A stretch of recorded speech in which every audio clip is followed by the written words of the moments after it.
तो फिल्म की शुरुआत में एक बड़ा सा टेक्स्ट लिखा आता है जिसमें बताया जाता है कि धर्म और इंसानियत ह्यूमंस को सही रास्ता दिखाने के लिए होते हैं, लेकिन कुछ लोग अपने अंधविश्वास के कारण दूसरों को धोखा देते हैं, इनफैक्ट अपनों को भी नहीं छोड़ते। ये कहानी ऐसे ही एक इंसान की है। इसके बाद हम कुछ न्यूज़पेपर कटिंग्स देखते हैं जिनमें ऐसे ही कुछ न्यूज़ थी जहां एक बंदे ने अंधविश्वास में अपने पूरे परिवार को बर्बाद कर दिया। देन सीन कुछ लोगों पे शिफ्ट करती है जो कि एक साथ चलते हुए पहाड़ियों और जंगल के बीच एक खुफिया गुफा में जाते हैं। गुफा के अंदर अजीब सी डेटी की मूर्ति थी और इसके इर्द गिर्द कई लोग इकट्ठा थे। ये सभी लोग रिचुअल्स किए जा रहे थे। हम क्लियरली समझ पाते हैं कि ये किसी तरह का कल्ट था जहां हर एक कल्टिस्ट के सीने पे एक खास टैटू किया गया था। ये लोग एक बंदे के सर पे प्रहार करके उसका खून इकट्ठा करते हैं और वो इस डेटी को चढ़ाते हैं। हम इन सबको बार बार रिचुअल्स और प्रेयर्स करते देखते हैं एंड देन सीन कट होता है। अब अगले सीन में हम एक औरत और बच्ची को देखते हैं जहां दोनों खून से लथपथ थीं और बच्ची कह रही होती है कि उसे हनी कहीं दिखाई नहीं दे रही। यहाँ अगेन सीन कट होता है और दोस्तों अब तक हमें फिल्म के कुछ स्निपेट्स दिखाए गए हैं, लेकिन असली कहानी तो अब शुरू होगी। सो यस, कहानी 2013 में शुरू होती है जहां ऑफिस के अंदर सभी कर्मचारी मिलकर एक आनंद नामक बंदे को पीट रहे थे। इनफैक्ट सभी आनंद को ऑफिस से निकाल देने और पुलिस तक को बुलाने की बात कह रहे थे। अब आनंद ऐसा क्या किया है, वेल ये हमें क्लियरली नहीं बताया गया। हो सकता है शायद वो पैसे चुराया हो, बट ज्यादा पॉसिबिलिटी यह है कि वो किसी तरह का तंत्र मंत्र कर रहा था जिससे सभी चिढ़ गए थे। आनंद के ऑफिस डेस्क के अंदर हमें नींबू, फूल और मिर्च वगैरह दिखते हैं। जो भी हो, आनंद को जॉब से निकाल दिया जाता है, जिसके बाद वो सीधा अपने घर वापस आता है। घर पे हम आनंद की बीवी ललिता से मिलते हैं और इनकी एक नवजात बेटी भी है नेम्ड मीरा। ललिता आनंद को चोटिल देख के चिंतित होती है, लेकिन आनंद ललिता को ही ब्लेम करता है, सेइंग कि जब से मीरा जन्म ली है तब से इनकी लाइफ में सब कुछ खराब ही हो रहा है। इनफैक्ट आनंद की तो नौकरी भी गई। इसके बाद हम आनंद को किसी डेटी की फोटो निकालते देखते हैं और वो अजीब तरह से जीभ निकाल के डेटी की पूजा करने लगता है। यहाँ से कहानी 6 साल आगे जाती है, यानी 2019 में, जहां आनंद और ललिता अब दूसरी जगह पे रह रहे हैं और इनकी बेटी मीरा अब थोड़ी सी बड़ी भी हो गई है। आनंद अब तक कोई जॉब नहीं करता। इनफैक्ट इनका जो घर है वो ललिता की जॉब से चलता है। अब जॉब नहीं करना एक जगह है, लेकिन आनंद तो दिन भर अजीब तरह के रिचुअल्स में लगा रहता है जिससे आसपास के लोग भड़कने लगे हैं। आनंद का कहना है कि जल्द ही ये लोग करोड़ों कमाएंगे, लेकिन ललिता को इन बातों पे थोड़ा सा भी यकीन नहीं है। आनंद ललिता पे हाथ भी उठाने लग गया है और इस पॉइंट पे आसपास के लोग मकान मालिक पे प्रेशर बनाते हैं कि वो आनंद और उसके परिवार को यहाँ से निकाल दे। प्रेशर में मकान मालिक आनंद से घर खाली करने को कहता है और आनंद को ऐसा करना पड़ता है। अब कहानी 2022 में आ गई है जहां ये परिवार फिर से एक नई जगह पर रहने लगे हैं और Lalita as a teacher work करती है। ये लोग जिस जगह रेंट पे रह रहे थे वहीं ऊपर एक दूसरी फैमिली थी जिसमें एक बुढ़ा था और उसकी बेटी रहती थी। बेटी बहुत अच्छा गाना गाती। इनफैक्ट वो मीरा के स्कूल में as a music teacher appoint हुई थी। मीरा को उनसे गाना सीखना था और ऐसे में ललिता और मीरा इस बुढ़े और उसकी बेटी के घर जाकर इस बारे में बात करते हैं। यहाँ हम व्यूअर्स नोटिस करते हैं कि ये बुढ़ा थोड़ा अजीब था, जहां वो मीरा को थोड़े गलत तरीके से टच कर रहा था। हम ये भी जान पाते हैं कि ललिता को भी पहले सिंगिंग का शौक था, लेकिन लाइफ रिस्पॉन्सिबिलिटीज की वजह से वो सिंगिंग कंटिन्यू नहीं कर पाई थी। एनीवेज, उस तरह हम फिर से आनंद को देखते हैं जो कि अब भी वो अजीब रिचुअल्स कर रहा था, लाइक जीभ निकाल के पूजा करना। इनफैक्ट अब तो उसके साथ कोई सारंगपानी नामक बंधा भी था। देर रात आनंद और सारंगपानी किसी खास रिचुअल की बात कर रहे थे जिसके लिए आनंद को अपनी बीवी को मनाना होगा। हम इन दोनों के सीने पे वही टैटू देख पाते हैं जो कि हमने मूवी के शुरुआत में गुफा के अंदर बैठे लोगों के सीने पे देखा था। ललिता छुप के आनंद और सारंगपानी को ये सब डिस्कस करते देख लेती है और सारंगपानी के जाने के बाद वो आनंद से लड़ने लगती है। ललिता का कहना था कि भले आनंद कोई काम ना करे ये चलेगा, लेकिन वो ऐसे अजीब लोगों से मिलना बंद करे, इनफैक्ट अपनी रिचुअल्स वगैरह भी छोड़ दे। लेकिन दोस्तों, आनंद तो ललिता पे ही भड़क जाता है और उसे मारने पीटने लगता है। इनकी लड़ाई सुन के ऊपर से बुढ़ा और उसकी बेटी आती है और वो कहने लगते हैं कि मीरा के सामने इन्हें नहीं लड़ना चाहिए।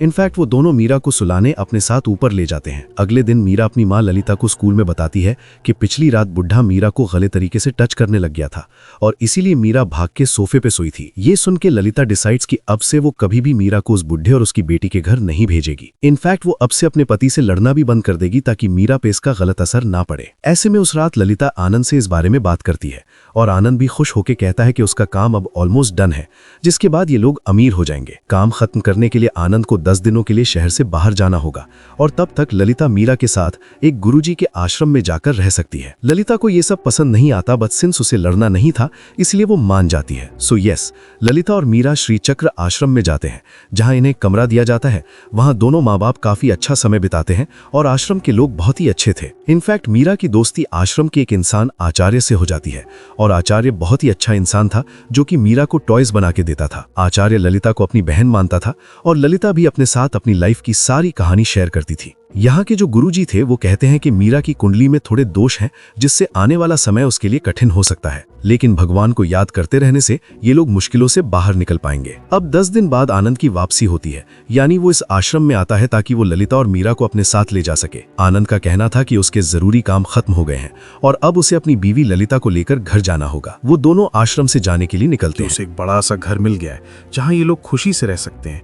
इनफैक्ट ये लोग बहुत जल्द अमीर हो जाएंगे। ललिता और मीरा का आश्रम से जाने का मन नहीं था, लेकिन इन्हें यहाँ से जाना ही पड़ता है। इनफैक्ट दोस्तों, आनंद तो आचार्य से रूडली बात करता है और वो आचार्य का दिया हुआ खिलौना मीरा के हाथ से फेंक देता है। जो भी हो, ये परिवार ऑटो में बैठ के शहर के आउटस्कर्ट्स में जाता है जहाँ एक बड़े पुराने घर में ये लोग रहने वाले थे। इस घर में हम फिर से सारंगपाणी को देखते हैं और देख के ऐसा लगता है मानो वही इनको ये घर दिलाया है। घर में रवना नामक एक औरत भी थी जो कि देख के ही थोड़ी बदमाश लग रही थी, ऑल्दो कहने के लिए वो इनकी केयरटेकर होने वाली थी। हम ये भी देखते हैं कि रवना, आनंद और सारंगपाणी एक अजीब सी स्टफ्ड क्लोथ को हाथ में रखे हुए थे जो कि किसी बिल्ली के शेप में था, और ये लोग कह रहे थे कि मीरा को इसी से प्रैक्टिस करवानी होगी। ऐसी प्रैक्टिस? वेल, वो आपको कहानी में आगे पता चलेगा। फॉर नाउ ये फैमिली घर में सेटल होती है और उस रात आनंद अपनी बीवी ललिता को कुछ तो ऐसा बताता है जिससे ललिता बहुत अपसेट होती है। वो कहने लगती है कि ये लोग मीरा के साथ ऐसा नहीं कर सकते, लेकिन आनंद समहाउ ललिता को मना लेता है। इनफैक्ट आनंद यहाँ ललिता के हाथ में काफ़ी पैसे पकड़ा देता है, सेइंग कि ये सब तो बस एडवांस है, बाद में बहुत ज़्यादा पैसे मिलने वाले हैं। अब अगली सुबह ललिता मीरा से कहती है कि आज पापा तुम्हें कहीं ले जाएंगे, तुम एग्जैक्टली वही करना जो कि पापा तुम्हें करने को कहेंगे। मीरा हामी भरती है, जिसके बाद आनंद और सारंगपाणी मीरा को कहीं दूर एक खंडर जैसी जगह पे लेके जाते हैं और वहां एक बंदा मीरा के हाथ में एक बोरा पकड़ाता है। इस बोरे के अंदर कुछ तो मूव हो रहा था जिससे मीरा डरती है, लेकिन वो बंदा कहता है कि एक बार मीरा इस बोरे को पकड़ ले तो वो सीधा घर वापस जाके ही इसे छोड़ सकती है। अब ये आदमी आनंद और सारंगपाणी से बात कर रहा था जहां वो कह रहा था कि मीरा ऑलरेडी 11 साल की हो गई है, तो मेक श्योर करना कि मीरा के पीरियड्स स्टार्ट ना हो जाए, वरना पूरा रिचुअल फेल हो जाएगा। खैर, तो उसके बाद मीरा इस बोरे को लेके वापस घर तक की जर्नी कार में तय करती है। देन घर के अंदर मीरा को एक साउंड प्रूफ रूम में बंद किया जाता है। बोरे के अंदर से एक बिल्ली निकलती है जिसे रवना बांध देती है। नाउ मीरा और इस बिल्ली को इसी कमरे के अंदर रहना था और फिलहाल हमें समझ नहीं आता कि ये किस तरह का रिचुअल है।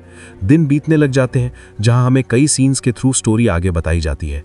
फॉर एग्जाम्पल, आनंद के फोर्स करने पे ललिता अपना जॉब छोड़ दी। देन आनंद यहाँ मीरा को स्टफ टॉय के गले में रस्सी का नॉट बांधने की प्रैक्टिस करवा रहा है, यानी हो ना हो टाइम आने पर मीरा को बिल्ली के गले में ये नॉट बांधनी होगी। ये लोग रिचुअल वाले दिन की पूरी प्रैक्टिस कर रहे होते हैं और रवना भी इसमें फुली इन्वॉल्व। देन अचानक एक रात बिल्ली जोर जोर से म्याऊं करने लगती है, जिसकी आवाज सुन के सभी उठ जाते हैं। आनंद कहता है कि समय आ चुका है एंड देन वो साउंड प्रूफ वाले रूम में जाके मीरा को रस्सी देता है। मीरा इस रस्सी को लेके सेटअप बनाती है जहां वो बिल्ली को रस्सी से लटकाती है। वहीं पैरेलल में रवना अजीब तरह से जीभ निकाल के प्रेयर कर रही थी। हम तुरंत ही समझ पाते हैं कि बिल्ली लेबर में है और वो 4 किड्स को जन्म दी है। सारंगपाणी पूछता है कि क्या बिल्ली का खून निकला है? इफ यस, तो रस्सी को जोर से खींचो। रस्सी का एक एंड आनंद के हाथ में था और वो तुरंत रस्सी खींचता है जिससे बिल्ली समाप्त हो जाती है, क्योंकि उसका खून ऑलरेडी निकल चुका था। ये दृश्य देख के ललिता बेहोश हो जाती है और उल्टी करने लगती है। इसके बाद मीरा को वापस उस कमरे में भेजा जाता है जहां मीरा बिल्ली के खून को अपने हाथों से एक लोटे में कलेक्ट करती है। फिर ये लोटा उस जगह पर चढ़ा जाता है जहां आनंद अपनी प्रेयर्स करता था या जहां रवना अभी प्रेयर कर रही थी।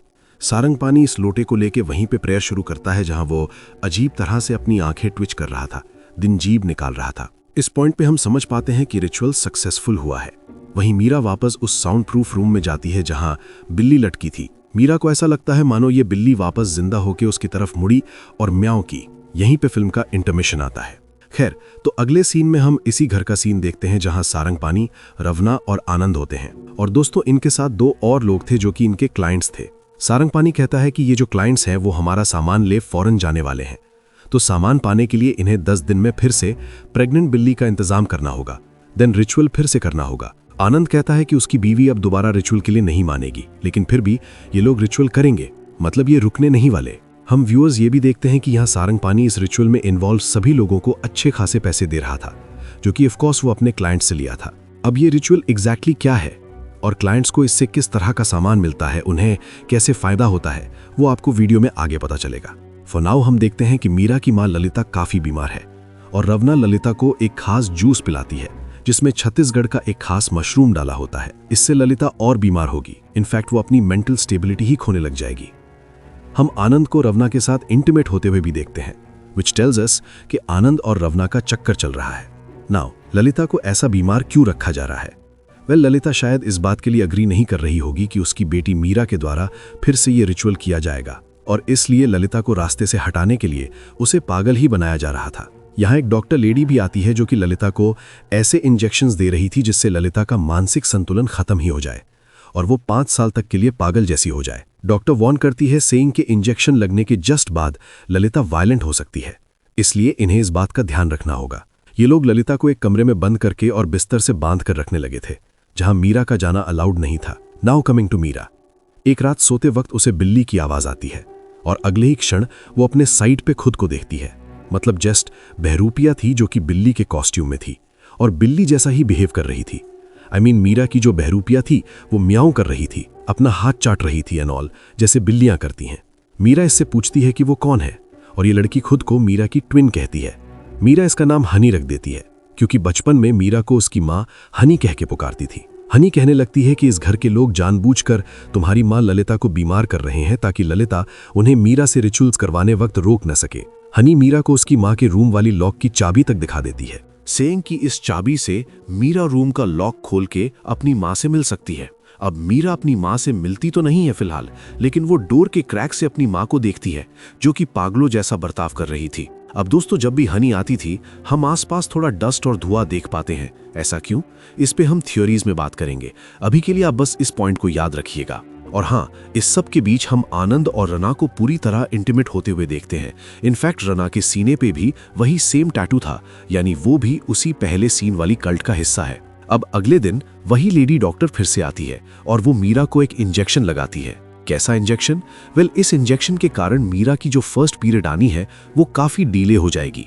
इससे शरीर पर बहुत बुरा प्रभाव पड़ता है। इनफैक्ट बच्चे की ग्रोथ तक हैम्पर होती है।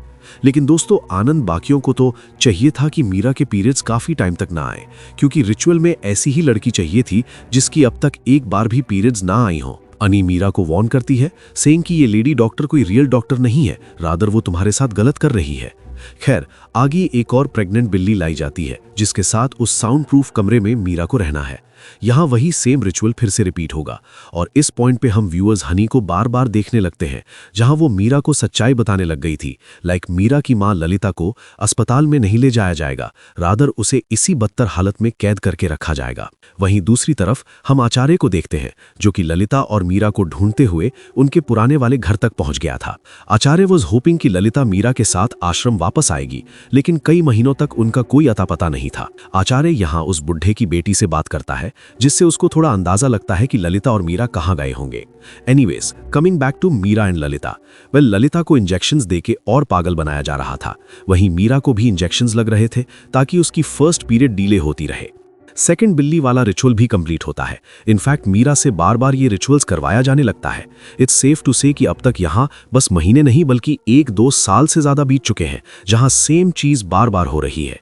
मीरा और ललिता दोनों की हालत बद से बदतर हो चुकी थी। इनफैक्ट वो फेक लेडी डॉक्टर कहती भी है कि मीरा का हार्मोनल बैलेंस पूरी तरह से बिगड़ सकता है, मगर शायद गया भी है, और अगर इन्हें ये सब करते पुलिस पकड़ ली तो ना जाने कितने सालों की सजा होगी। स्टिल पैसों के लालच में ये लेडी मीरा और ललिता को इंजेक्शंस दिए जा रही थी। अब दोस्तों, इस पॉइंट पे अगले सीन में हम आनंद और सारंग पानी को अपने क्लाइंट से मिलते देखते हैं और वहां फाइनली एक्सप्लेन किया जाता है कि ये रिचुअल क्या है।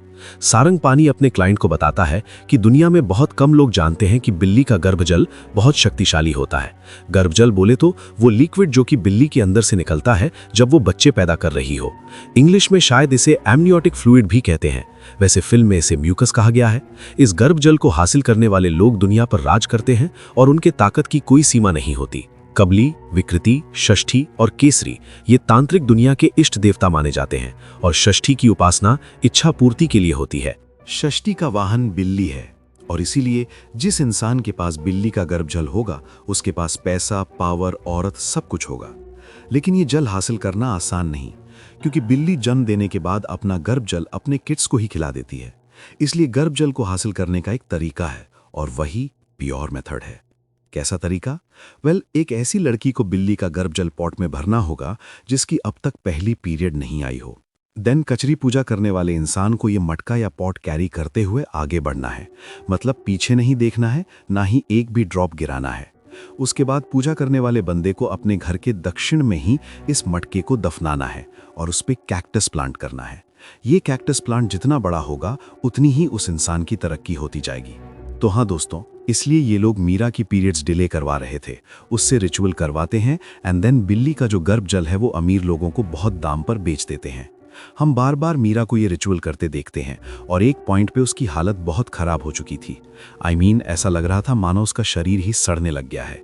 एक दिन आनंद किसी काम से बाहर जाता है और वो मीरा से कहता है कि मीरा रवना को डिस्टर्ब ना करे। तो दिन में रवना और मीरा घर पे होती हैं जब कोई तो डोरबेल रिंग करता है। रवना दरवाजा खोलती है, लेकिन हमें दिखाया नहीं जाता कि यहाँ कौन आया था। वैसे जब आनंद लौटता है तो वो रवना को घर से गायब पाता है। पहले आनंद और सारंगपानी को लगता है कि रवना शायद पैसे ले भाग गई, लेकिन दोस्तों घर में रखे सारे पैसे सुरक्षित थे।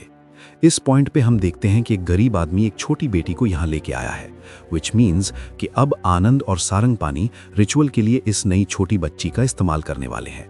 मीरा अब काफ़ी बड़ी हो चुकी थी और शायद इसीलिए उससे अब ये रिचुअल नहीं करवाया जाएगा, लेकिन ये लोग मीरा और ललिता को छोड़ने नहीं वाले थे क्योंकि ये दोनों बाहर जाके पुलिस को सब सच बता सकती थीं। तो यस, इस नई बच्ची के साथ रिचुअल की तैयारी शुरू होती है और पूजा के लिए बच्ची को उसी गुफा में ले जाया जाता है जिसे हमने फिल्म की शुरुआत में देखा था। अब पूजा पे आनंद भी गया था तो मीरा घर पे अकेली थी और ऐसे में हनी मीरा से कहती है ये लोग इनके माँ वाली बंद कमरे को ओपन करके माँ से बात कर सकती हैं।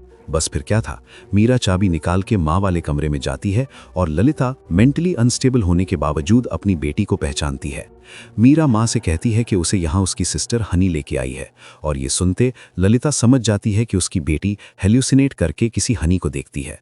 ऐसा इसलिए क्योंकि ललिता हनी को नहीं देख पा रही थी एंड ललिता वॉज श्योर कि यहाँ कोई हनी है भी नहीं। स्टिल ललिता ऐसे एक्ट करती है एज इफ वो भी हनी को देख सकती है और हनी मीरा से कहती है कि तुम्हारी माँ जो है ना, वो मुझे देखने वाली बात झूठ बोल रही है। नाउ इस पॉइंट पे मीरा एंड हनी प्लान करते हैं कि इन्हें ही खुद को और अपनी माँ को बचाना होगा। ऐसे में मीरा अपने पिता के सोडे बोतल में नींद की दवा मिला देती है। जब आनंद उस नई बच्ची के साथ लौटता है तो वो पहले बच्ची को साउंड प्रूफ रूम में बिल्ली के साथ बंद करता है, देन खुद दारू में सोडा मिला के पीता है। सोडा पीते ही वो अपना होश खो देता है, जिसके बाद मीरा अपनी मां ललिता को आज़ाद करती है। ललिता आनंद को एक्स्ट्रा इंजेक्शन मारती है, देन उसे घसीट के उस प्रेयर वाले प्लेस पे लेके जाती है। ललिता आज़ाद होके बहुत खुश थी और वो बारिश में भीगती भी है खुशी में।